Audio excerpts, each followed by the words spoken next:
Gabbar Singh release అప్పుడు block buster అయింది. Collections Pawan Kalyan గారు చెప్పొద్దు అన్నారు కదా. 100%. ఇప్పుడేమని చెప్తారా? ఎందుకంటే ఇప్పుడు సినిమాలు రీ రిలీజ్ అయినా కూడా కలెక్షన్స్ ఇంత ఈసారి చెప్తాను. ఇప్పుడు చెప్తాను. లాస్ట్ టైం చెప్పక బాధపడ్డాను చాలా సార్లు. ఆయన ఎవరికి చెప్పొద్దు. ఈసారి ఆయన నేను చెప్పేస్తాను. 80% చెప్తాను. ఇప్పుడు చెప్పండి మరి. అప్పుడు ఎంత వసూలు చేసింది? ఇప్పుడు ఆయన సత్యనారాయణ రిలీజ్ అయినా చెప్తాం. ఇప్పుడైతే అద్భుతంగా ఉన్నాయి. ఓపెన్ చేయగానే ఫుల్ అయిపోతున్నాయి. నాకు దాదాపు అసలు ఈ చరిత్రలో కనీవిని ఎరగని విధంగా ఇండియన్ సినిమాల్లో రీ రిలీజ్ కింద కలెక్ట్ చేస్తాను విధంగా కలెక్ట్ చేస్తాను నమ్మకం నాకు ఉంది. డెఫినెట్ గా రీచ్ అవుతా అనిపిస్తుంది. అప్పుడు ఎందుకంటే సెకండ్ మార్నింగ్ రిలీజ్ చేయాల్సింది దీన్ని ముందు రోజు మన ఏంది ప్రీమియర్స్ అడుగుతున్నారంటే మీరు అర్థం చేసుకోండి సార్. నాకే ఇప్పుడు కూర్చొని చూస్తుంటే ఇది రేపు రిలీజ్ అని టెన్షన్ వచ్చింది. ఇప్పుడు అప్పుడంత వసూలు చేసిందని అడుగుతున్నా. అప్పుడంత వసూలు చేసింది అనేది అన్ని సార్లు అప్పుడు చాలా చేసింది. మా జీవితాలు మార్చేసింది. మా బతుకులకి అద్భుతం చేసింది. మహా సినిమా. అంటే చెప్పనా? ఓకే, ఇంకో క్వశ్చన్ సార్. మీరు ఆయన ఇంకొక లెవెల్లో చూస్తున్నాను అంటున్నారు కదా. అంటే 2029 లో సీఎం గా చూస్తారా అనుకుంటున్నారా? డెఫినెట్ గా ముఖ్యమంత్రిగా చూడాలని కోరిక నాకు ఉంది. చూస్తాను. మీ చనిపోయారు పాపం ఆయన. మన యూట్యూబ్ ఇంటర్వ్యూ చేశాడు. ఆయన పేరు ఏందన్నా? టీఎన్ఆర్ గారు మహానుభావుడు. ఆయన ఒకరోజు మా ఇంటికి వచ్చి ఇంటర్వ్యూ చేశారు. దాదాపు 10 ఏళ్ళు 9 ఏళ్ళ నాడు 7 8 ఏళ్ళ నాడు నేను చెప్పాను ఆయన కరోనా చనిపోతున్నాడు. మీరు రాసి పెట్టుకోండి అన్న, ఇంటర్వ్యూ చెక్ చేయండి. పవన్ కళ్యాణ్ గారు ముఖ్యమంత్రి అవుతారు. ఆయన స్థాయి వేరు. ఆయన ఎక్కడో ఉంటాడని నేను 7 సంవత్సరాల ముందు చెప్పాను. నేను అన్నానంటే అది అయిపోతుంది అంతే. అది చంద్రబాబు గారు జైల్లో నుంచి బయట ఉన్నప్పుడు కేబీఆర్ పార్క్ లో బయటకు వచ్చారు. మొత్తం ఇక వాష్ అవుట్కి అటు అటు వెళ్ళిపోతాడు అన్నారు. బయటకు వచ్చారు. రే ఆంధ్రాన్ని వెళ్తాడో దేశాన్ని శాసిస్తాడని చెప్పారు. మీరు యూట్యూబ్ లో చూసుకోండి. నేను చెప్పి నేను నమ్మకూడదు. మీరు టక్కని కొట్టుకొని చూసుకోవాలి, చెక్ చేసుకోవాలి. ఆ రెండు జరుగుతున్నాయి. మరి తెలంగాణ జనసేనకి మీరు అధ్యక్షుడిగా ఉండొచ్చు కదా. ఇటు సైడ్ నా బ్లడ్ కాంగ్రెస్. నేను రాజకీయాల్లో ఉంటే కాంగ్రెస్ లో ఉంటా, లేకపోతే రాజకీయాల మీద సినిమాలు తీసుకుంటా. ఉంది. పవన్ కళ్యాణ్ గారు నా భగవంతుడు సమ్మానం. నేను కాంగ్రెస్ పార్టీ వాదిని. నేను సినీ నిర్మాతని. చిరంజీవి గారంటే నాకు ప్రాణం. నేను ఎప్పుడూ కాంగ్రెస్ పార్టీ అధికారంలో ఉండాలని కోరుకుంటాను. నాకు ఎప్పుడు కాంగ్రెస్ పార్టీ అధికారంలో ఉండాలని కోరుకుంటున్నా. రాహుల్ గాంధీ ప్రధానాలు కోరుకుంటున్నా. నేను కాంగ్రెస్. నేను ఉంటే కాంగ్రెస్ లో ఉంటా, లేకపోతే కోళ్ళ వ్యాపారం సినిమా వ్యాపారం చేసుకుంటా. కరెక్ట్. రెండో దాంట్లో లేదు. ఇంకా ఇంకో వ్యాపారం అదే కాంగ్రెస్.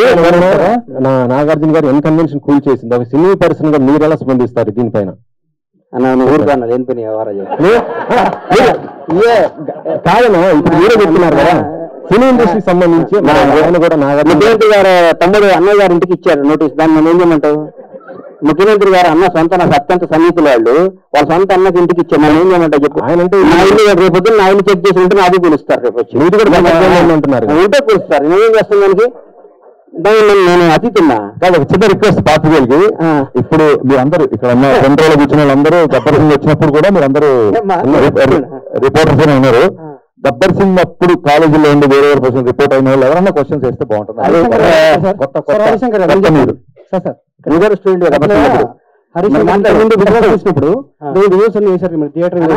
అవన్నీ చూసి నాకు గుర్తొచ్చింది. యాక్చువల్ గా ఆర్టీసీ క్రాస్ రోడ్ లో మీరు ఆ సినిమా నాకు చేసి ఫస్ట్ బైట్ నాకే ఇచ్చారు. ఆ రోజు థియేటర్ మీరు ఇంటర్వెల్ టైంకి వచ్చారు.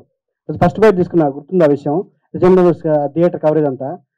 యాక్చువల్గా ఆ ఎంటర్టైన్మెంట్ ని అదంతా ఇంటర్వెల్ టైంకే జనాలు బీభత్సంగా చేశారు ఆ రోజు. నేను థియేటర్లో చూశాను కాబట్టి. అలాంటి ఎంటర్టైన్మెంట్ ఇప్పుడు రేపు వచ్చే ఈ సినిమాలో ఉస్తాద్ భగత్ సింగ్ లో ఆ రోజు ఎంటర్టైన్మెంట్ ని మేము ఎక్స్పెక్ట్ చేయొచ్చు అనేది. మీరు మళ్ళీ ఇంటర్వెల్కి వస్తాను నేను. మీకు అలా అనిపించింది అనుకోండి, అలా వచ్చిందని మళ్ళీ బయట తీసుకుని. అలాగే సార్ ఇంకోటి చిరంజీవి గారిని ఈ మధ్య మీరు ఒకటి యాడ్ డైరెక్ట్ చేశాను. ఆయనతో సినిమా చేసే అవకాశం ఉందా? ఖచ్చితంగా ఉంది. అవకాశం సినిమా చేయడం ఎవరన్నా ఉంటాడా అన్న? చిరంజీవి గారు అవకాశం కాదన్నా. మీకు ఫోన్ వస్తుంది, సార్ మీకు విఐపీ బ్రేక్ తోమాలి సార్, మేము ముందు కూర్చోబెడతాం వస్తారా అని అడుగుతారు. ట్రైన్ దొరికితే ట్రైన్, బస్సు దొరికితే బస్సు, ఫ్లైట్ దొరికితే బస్సు, లేకపోతే నడుస్తూ పరిగెత్తుకుంటే దర్శనం చేసుకుంటారు. చిరంజీవి గారు అవకాశం ఇస్తాడు కదా సార్. మీ కాంబినేషన్ ఇస్తాడు. నాకు అడిగేది మీరు కాంబినేషన్, మా ఇద్దరు కాంబినేషన్ చెప్పాగా. ఆయన ఏం చెప్పండి, పాదయాత్ర చేస్తున్నారు ఎప్పుడో ఆయన దగ్గరికి. హరీష్ నిశాంత్ గారు హరీష్ పాలిటిక్స్ లో ఫుల్ సాటిస్ఫై అయిపోయారు ఫ్యాన్స్ ఇప్పుడు రీసెంట్ ఎలక్షన్స్ తో. సినిమాల వరకు అంటే లాస్ట్ ఫ్యూ ఇయర్స్ లో బాగా ఎక్కువ సాటిస్ఫై చేసింది మీరే గబ్బర్ సింగ్ తో. ఇప్పుడు మళ్ళా ఇన్నాళ్ళ తర్వాత మీ కాంబినేషన్ రాబోతుంది. ఐ హోప్ మళ్ళీ మీరు అలాగే సాటిస్ఫై చేస్తారని కోరుకుంటున్నాను. తదాస్తు సార్, నిజంగా మీరు ఒక బ్లెస్సింగ్ ఇచ్చారు, క్వశ్చన్ లేదు. అప్పుడు ఎలా పవన్ కళ్యాణ్ గారి ఫ్యాన్, ఇప్పుడు అంతకంటే పెద్ద ఫ్యాన్. పైగా అప్పుడు నాకు ఇంకా ఆయన పర్సనల్గా ఎలా ఉంటారు, ఒక షార్ట్ చెప్పినప్పుడు ఎలా రియాక్ట్ అవుతారు ఏంటి అప్పుడు తెలియదు. ఇప్పుడు ఆ ఎక్స్పీరియన్స్ కూడా ఉంది కాబట్టి ఖచ్చితంగా మీరు అనుకునేది జరగాలని నేను కూడా కోరుకుంటున్నాను. All the best. Thank you అండి నిశాంత్ గారు, thank you so much. Ganesh గారు ఇక్కడ అన్న ఇది తీన్మార్ సరిగా ఆడని టైంలో నిరాశలో ఉన్నప్పుడు గబ్బర్ సింగ్ సినిమా మీకు పిలిచే అవకాశం ఇచ్చారు. సో అప్పుడు ఏంటి మీ ఫీలింగ్? బల్లెడిగా బా. మీ పేరన్నా? రాజాబాబు. రాజాబాబు గారు, రాజా లాంటి క్వశ్చన్ వేసావు. అది మంచిదమ్మా, రాజా లాంటి క్వశ్చన్ వేసాడు.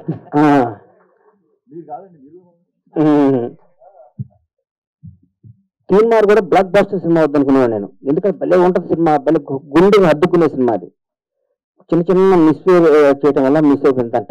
ఈ రోజు నిన్న మొన్న సినిమా చూస్తుంటే ఏమో ఈ సినిమా ఎందుకు ఆడలేదని పెద్ద $1 million క్వశ్చన్ నాకు.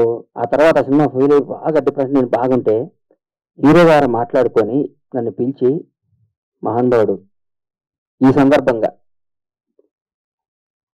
ఆయన్ని ధన్యవాదాలు చెప్తూ క్షమించమని కోరుతున్నా, మంచి గుర్తు చేశారు నాకు. ఈ అవకాశాన్ని వచ్చిన వార్త ఫస్ట్ చెప్పి మాట్లాడి పెట్టి త్రివిక్రమ్ శ్రీనివాస్ గారు. త్రివిక్రమ్ గారు పొరపాటున ఎవరో ఫ్యాన్ ఫోన్ చేస్తే మనం ఏ మూడ్లో ఉన్నామో నోరు జారటం వల్ల చాలా తప్పు చేశాను ఫీల్ అయ్యాను, చాలా బాధపడిన తర్వాత మాట్లాడుకున్నాను వేరే విషయం. కానీ ఈ సందర్భంగా ఆయన క్షమాపణ చెప్పాల్సిన బాధ్యత నాకుంది. నాకు ఈ సినిమా రావటానికి, ఈ సినిమాని హరీష్ శంకర్ డైరెక్టర్, నేను ఫస్ట్ ఆ సినిమా కొన్న నాతో గురించాడు హీరో గారు. సోను సూద్ సినిమా షూటింగ్ జరుగుతుంటే ఈ గబ్బర్ సింగ్ ని దబాంగ్ సినిమా బ్లాక్ బస్టర్ అనేది కొను అని చెప్తే హీరో గారితో మాట్లాడకుండా కొన్న హీరో గారు చేస్తాను, ఆయన సొంతంగా చేసుకుంటాను, హరీష్ శంకర్ డైరెక్షన్ పెట్టుకొని చేసుకుంటాను అన్నాడు. మొత్తం ఫోటోషూట్ కూడా అయిపోయింది, గుర్తుందా నీకు? ఫోటోషూట్ కూడా అయిపోయింది, అంత అయిపోయింది. ఒకరోజు హీరో గారు త్రివిక్రమ్ గారు నన్ను పిలిచి నాకు అవకాశం ఇచ్చారు, నా జీవితాన్ని మార్చారు, నా బతుకు అర్థం చెప్పారు. ఈ సందర్భంగా తీన్మార్ను కూడా దాన్ని అద్భుతంగా చేసి మళ్ళీ రీచ్ చేస్తా సార్ దాన్ని. ఎందుకంటే పవన్ కళ్యాణ్ గారిది ఒకసారి ఫ్లాప్ సినిమా వాళ్ళు రీచ్ సూపర్ టైంకి చూపించాలని నా కోరిక, చూపిస్తాను మీకు. అన్న ఇంకో క్వశ్చన్, మీరు ఇప్పుడు అధికారంలో ఉన్న 2 తెలుగు రాష్ట్రాల్లో 2 పార్టీలకు అండగా నిలిచి గవర్నమెంట్ వచ్చేలా. ఆంధ్రాకి అండగా నిలలేదు సార్. అయితే నేను అండగా ఇక్కడ నేను అభిమాని అంతే. ఎక్కడ కాంగ్రెస్ అభిమాని, అక్కడ పవర్ స్టార్ అభిమాని అంతే. ఇక్కడ కాంగ్రెస్ పార్టీకి ఓటేశాను, కాంగ్రెస్ పార్టీ కోసం పనిచేశాను. ఆంధ్రాలో ఏం పని చేయలేదు, ఏం చేయలేదు. ఎందుకు అండగా నిలబడ్డారు మీ వాళ్ళ పార్టీ అధికారులు? ఈ మాటలు నేను ఎందుకు మాట్లాడతా చెప్పండి. కానీ అంటే నా క్వశ్చన్ ఏంటంటే, మీకు రేవంత్ రెడ్డి గారు ఏదో కీలక పదవి అప్పగించి, నాకు ఏ పదవులు వద్దు, నేను మీకు దండం పెట్టి సినిమా చేయాలి. నాకు సినిమా తీసే ఉన్న కిక్కు, దీంట్లో ఉన్న మజా, దీంట్లో ఉన్న ఆనందం, ఈ సినిమా బ్లాక్ బస్టర్ కొట్టిన వేరే పిల్లలతో అట్లా పడుకుంటే వచ్చే తృప్తి నాకు ఏ ముఖ్యమంత్రి గారు వచ్చినా రాదు. నాకు ఎమ్మెల్సీ నాకు వద్దే చెప్తున్నా, మీకు మీ ద్వారా చెప్తున్నా, నాకు ఏ పదవి మీ ద్వారానే చెప్తున్నా, నాకు ఏ పదవి వద్దు. నేను cinema block buster cinema wish చేయండి, నాకు నన్ను ఆస్వాదించండి అన్న.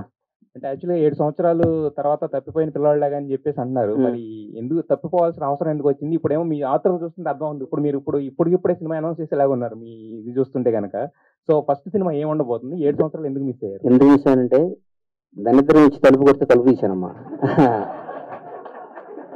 అందరూ రోజు లక్ష్యం వస్తుంది కదా, ఇవాళ లక్ష్యం అనుకున్నాను. అన్ని మనం తలుపు తీస్తే దరిద్రం వచ్చింది. రాజకీయం ఇది వ్యక్తి ఇది అది అనుకున్నా. దూరపు కొండలు ఉన్నదంటే దగ్గరికి వెళ్ళి తెలుస్తుంది నాకు గతుకులన్నీ. రాజకీయాల్లో ఒకటి గుర్తుపెట్టుకోమ్మా, సినిమా ఇండస్ట్రీలో అందరినీ మొక్కుకుంటూ మన టాలెంట్ చూపించుకుంటూ పైకి రావాలి బాబు, ఇది మొక్కుంటూ. రాజకీయాల్లో అందరినీ తొక్కుంటూ రావాలి. తొక్కుంటూ వచ్చే వరం మన దగ్గర అర్థం కావట్లేదు. మనం మొక్కుతూనే సినిమాలు తీస్తూ చిరస్థాయిగా నిలిచిపోతామని నా కోరిక. మీ బ్యానర్ లో ఫస్ట్ సినిమా ఏది ఉండబోతుంది? ఇప్పుడు రీఎంట్రీలో ఒక రకంగా రిలీజ్ లాగా రీఎంట్రీ మీది. ఇప్పుడు ఒక 7 సంవత్సరాల గ్యాప్ తర్వాత ఫస్ట్ సినిమా ఏది ఉండబోతుంది? ఒక్క 20 days లో 1 month లో అనౌన్స్ చేస్తాను. ఎందుకంటే ఒకసారి నోటుగుండ వచ్చినాక వెనక్కి వెళ్ళకూడతాను, తప్పైపోతాం. అది ఒక నోటుగుండ బయటకు వచ్చినట్టు దానికి కట్టుబడి ఉండాలి. కాబట్టి బ్లాక్ బస్టర్ సినిమాలు తీస్తా, వరుస పెట్టి సినిమాలు తీస్తా. సినిమానే జీవితం. Wish you all the best అండి. సత్యనారాయణ గారు, నాకు 24 క్రాఫ్ట్ల మీద అవగాహన ఉంది. నా ఏజ్ ఆఫ్ 15 years నేను సినిమా ఇండస్ట్రీ ఫిల్మ్ స్టూడెంట్గా వచ్చా. అప్పటి నుంచి సినిమా రంగంలో ప్రొడక్షన్ బాయ్ దగ్గర నుంచి, ప్రొడక్షన్ బాయ్కి ఏ విధంగా డబ్బు వస్తుంది దగ్గర నుంచి, ప్రొడక్షన్ దగ్గర నుంచి ప్రతి దాంట్లో నాకు తెలుసు. ఎక్కడ ఏంటంటే తక్కువ వస్తుందో నాకు తెలుసు. ఎక్కడ చేసి నేను డైరెక్ట్ గా చెప్పాను, అన్న ఇవాళ ఈ సీన్ కాదన్నా నా మాట విన్నా అనేవాడిని. నాకు తెలుసు అన్న ఇవాళ సీన్ కాదు. No doubt. ఆయన ఒక సినిమాకి ఒక కోడైటర్, ఒక ప్రొడక్షన్ డిజైనర్, ఒక art assistant, every department control చేశారు కాబట్టి ఆయన లాభాలు కూడా అప్పుడు అలా వచ్చాయి. ఎందుకంటే సినిమాకి CEO ఉంటారు సార్, సినిమాకి నిర్మాత రామానాయుడు గారు ఆదర్శం నాకు. మోహన్ గారు రామానాయుడు గారు సెట్ లో పొద్దున్నే ఉండేవాడు, ట్రాలీ చూసేవాడు, నాకు కల్లారు చూశాను ఆయన దగ్గర, మేము సినిమాలు చూసేవాళ్ళం. అట్లున్న సినిమా అంటే ఎందుకు నిర్మాత అనేవాడు బిడ్డ కదా సార్. కడుపులో తల్లి గర్భంలో బిడ్డను ఎంత నీట్ గా డెలివరీ చేస్తుంది.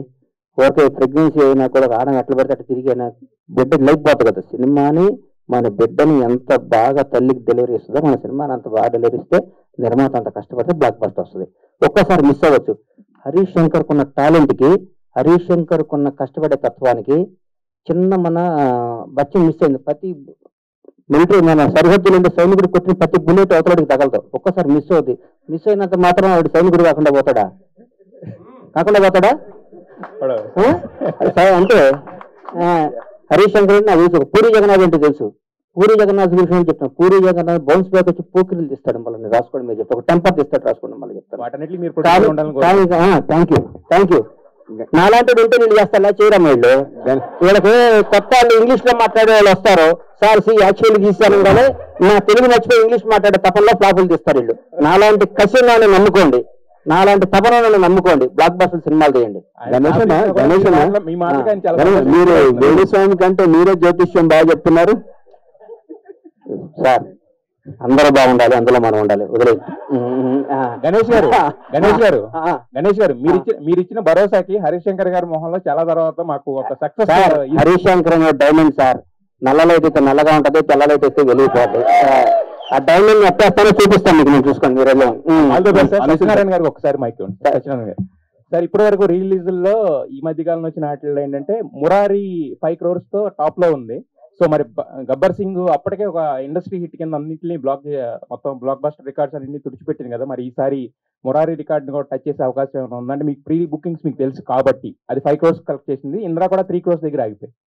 మీరు ఒక్క రోజు ఆగండి, ఒక్క రోజు ఆగితే ఏ రికార్డ్స్ అన్ని కూడా మేము డైరెక్ట్ గానే చెప్తాం. ప్రతి రూపాయి కూడా అంత వైతే.